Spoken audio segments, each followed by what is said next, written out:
Huli kamang lalaking na tila kumukuha lang ng sinampay sa labas ng isang bahay sa Lipa, Batangas. Pero ang mga nakuhang damit hindi pala sa kanya. Ayon sa uploader, bagong bili at pagmamayari ng kanyang lola at pinsan ng mga natangay na damit. Natuklasan nila ang krimen nang i-review ang kuha ng CCTV. Inaalam pa ang pagkakakilanlan ng lalaking nagnakaw ng sinampay. Bistado ang operasyon ng isa umanong offshore gaming company sa basement ng isang hotel sa Pasay. 6 na Koreano at 14 na Pilipino ang naaresto. Balitang hatid ni Salima Refran.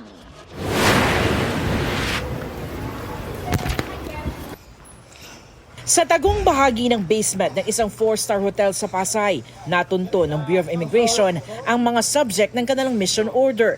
Isang maliit na opisina na sa intel ng PAOK at PNP CIDG ay nag-ooperate pa rin ng offshore gaming sa bansa.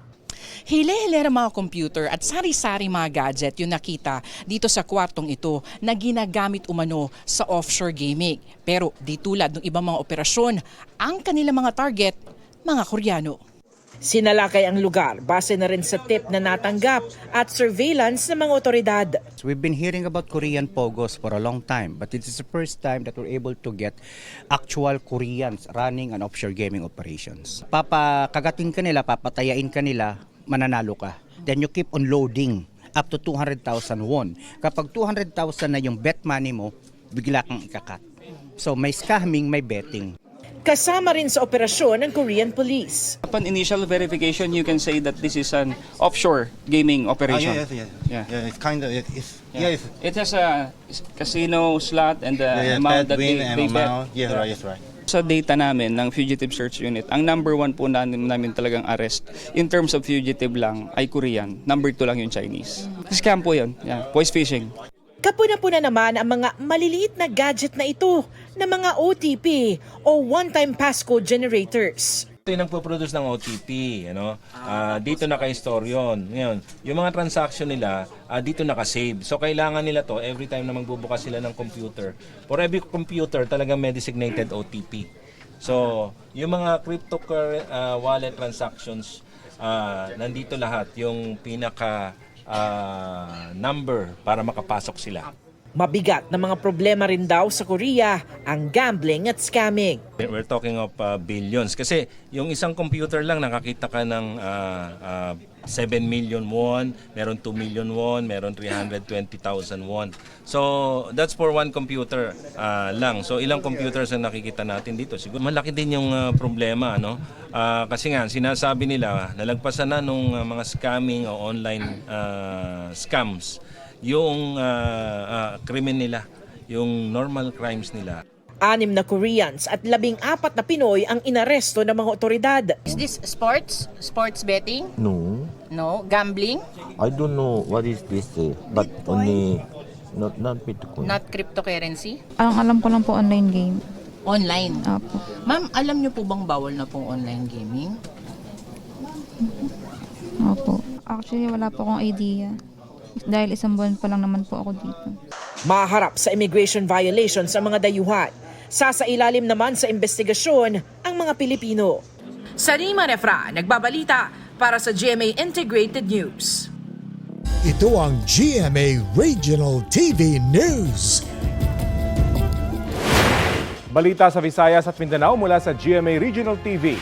Huli kamang pagtangay ng lalaki sa isang cellphone sa loob ng isang salon sa Bago, Negros Occidental. Sarah, naaresto na ba yung lalaki? Rafi, hindi pa siya nahuhuli pero tukoy na ang kanyang pagkakakilanlan dahil naka-livestream noon ang tinangay niyang cellphone. Yan at iba pang mainit na balita hatid ni Kim Salinas ng GMA Regional TV. Good morning guys, for today's video. Nag-livestream sa social media ang isang babaeng staff ng isang salon sa Bago, Negros Occidental. Ipinakita niya ang kanyang paglilinis sa salon. Pero nang mawala siya sa screen, isang lalaki ang sumilip at tila nagmasid sa salon. Hanggang tangayin na niya ang cellphone. Natukoy na ng pulisya ang pagkakakilanlan ng sospek sa tulong ng na-record na video. Hindi na humarap sa media ang staff, pero ayon sa kanyang amo, naglalaban na noon sa likurang bahagi ng salon ang babae. Nagulat na lang daw ang kanyang staff nang makitang wala na ang cellphone doon. Nakikipagtulungan na ang Bago City Police sa iba pang station para matunton ng lalaki na napag-alamang may mga record na rin sa pulisya sa Bacolod City. Wasak ang harapang bahagi ng isang pickup at ang halos kalahati ng isang van matapos magsalpukan sa bahagi ng National Highway sa Barangay Apopong sa General Santos City. Base sa investigasyon, nag-overtake ang pickup hanggang sa bumangga sa kasalubong na van. Dead on arrival sa ospital ang 4 na sakay ng van, kabilang ang driver nito. 13 naman ang sugatan mula sa 2 sasakyan. Ayon sa mga pulis, nag-uusap pa ang 2 panig para mag-areglo. Wala pang pahayag ang driver ng pickup. Kim Salinas ng GMA Regional TV, nagbabalita para sa GMA Integrated News. Kinailangang putulin ang kaliwang binti ng isang batang lalaki sa Cebu matapos itong maimpeksyon. Ayon sa ama ng bata, isinugod nila sa ospital noong February 4 ang 6 na taong gulang na anak dahil sa sugat sa binti mula sa basag na bote. Isang nursing attendant daw ang nagtahi sa sugat ng kanyang anak. Matapos ang 2 araw, nangitim ang binti ng kanyang anak. Kaya dinala nila ang bata sa Talisay City Hospital at inirekomenda ng doktor doon na putulin ang paa dahil sa impeksyon. Dumulog na ang ama sa Department of Health Region 7 at nananawagan ng pananagutan mula sa ospital sa Toledo City. Ayon sa DOH 7, dapat doktor ang nagtatahi sa sugat at tumutulong lang ang nurse o nursing attendant. Batay naman sa pahayag ng inirereklamong ospital, magsasagawa sila ng sariling investigasyon kaugnay sa pangyayari. Suspendido na muna ang sangkot nilang empleyado.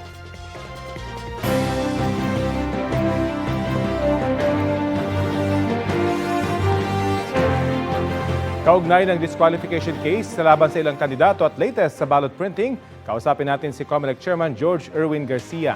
Magandang umaga at welcome po muli sa Balitang Hali. Magandang umaga po Sir Rafi, magandang umaga po sa mga kababayan natin. Paano po makaka-apekto sa paghahanda ng COMELEC para sa nalalapit na midterm elections yung mga inihahaing disqualification case laban sa ilang kandidato? Campaign period na rin ho. Sir Rafi, yung pong paghahain ng mga disqualification cases, yung tendency ng disqualification cases sa atin, kahit pa nga may initial na desisyon laban sa isang kandidato, ay wala pong epekto sa mismong kandidato. Hindi rin po matatanggal ang kanyang pangalan sa listahan at naandyan pa rin magiging ang pangalan niya sa balota. At kung sakasakaling hindi matapos ang kaso at maiboto siya, lahat po ng boto ay considered valid o may bisa na boto. Sapagkat dapat po ang desisyon ay final and executory. At magkakaroon lang po ng executory na desisyon kapag ka ang COMELEC and Bank ay nagkaroon ng desisyon at walang restraining order mula po sa Korte Suprema. So again, naandyan pa rin ang pangalan nila sa balota at sila ay mga valid candidates. Malinaw po. Malapit nang umabot sa 1,000 yung naaresto dahil sa paglabag sa election gun ban. Dapat po ba itong ikabahala at posible bang higpitan pa ang ipapataw na parusa?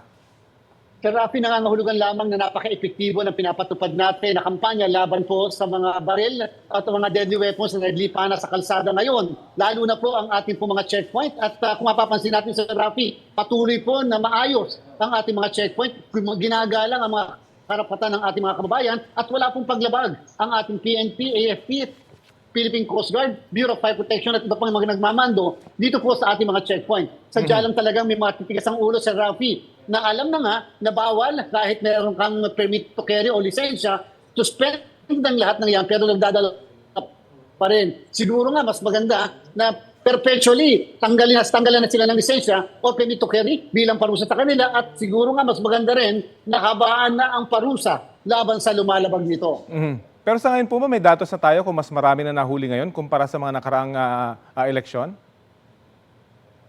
Mas madami pa rin po ng mga nakakaraan sapagkat nung nakakaraan maabot ng halos 2,000 sa kasalukuyan less than 1,000 pa rin naman po. More or less 900 pa lang ang mga naaresto sa ating po mga checkpoint. So hopefully po hindi naman ito tumaas sa bilang ng mga nakakaraan at sana patuloy nga itong bababa para nga in preparation din sa Rafi sa 2028 national and local elections na kung saan may President at Vice President. Mapunta naman po tayo sa negative campaigning. Sinabi niyo na hindi ito bawal per se, pero pwedeng makasuhan. Ano bang qualification ito? Sapagkat yung ating pong batas nagsasabi ang campaigning ay pwedeng for or against a candidate. And therefore po, dapat naman, pagka mag-negative campaigning ka, re-respeto mo pa rin yung karapatan ng mismo negative campaign mo. Katulad ng halimbawa, hindi ka dapat bordering doon sa libel o yung cyber libel o yung tinatawag na oral defamation naman. Ibig sabihin, hindi mo dapat sinisira ang pagkatao, honor, integridad ng isang tao sa pamamagitan ng pagbabato ng mga wala namang kwenta o walang basihan ng mga akusasyon. Pero yung negative campaigning per se, halimbawa, sinabi mo, mali naman yung kanyang prinsipyong pinapanindigan, hindi naman tama yan. O kaya yung posisyon niya sa issue ng West Philippine Sea ay hindi tamang posisyon. Yan po, Sir Rafi, negative campaigning yan. At wala po yung pinag-uusapan na violasyon sa ating batas katulad ng libel, cyber libel o oral defamation. Okay po. Sa mga sandalang ito, nasa ilan na po ba yung naimprentang mga balota? Sir Rafi, 48% na po ng ating pong requirement na 72 million, nasa 38 million na po ang ating nai-imprenta na balota. So far, so good dyan, Sir Rafi. At hopefully, makatapos tayo second week ng March sa printing ng balota. At yung verification naman, sana nga matapos na natin lahat-lahat sa April 14 ng taon na ito. Okay, maraming salamat po sa oras na ibinahagi nyo sa Balitang Hali. Maraming salamat po, Sir Rafi. Buhay po. Si Comelec Chairman George Erwin Garcia.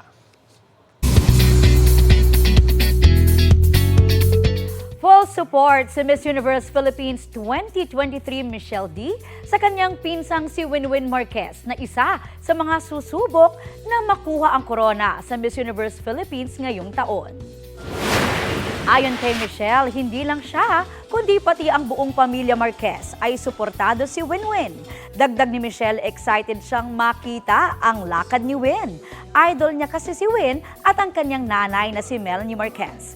Makakalaban ni Winwin ang 68 pang candidates na may fresh faces at pageant veterans.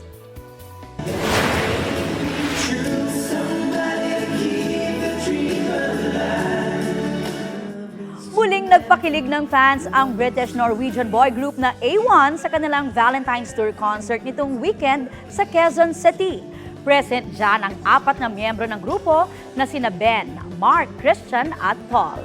Inabangan dyan ang pagkanta nila ng ilan sa hit songs nila gaya ng Like a Rose, Heaven by Your Side at Ready or Not.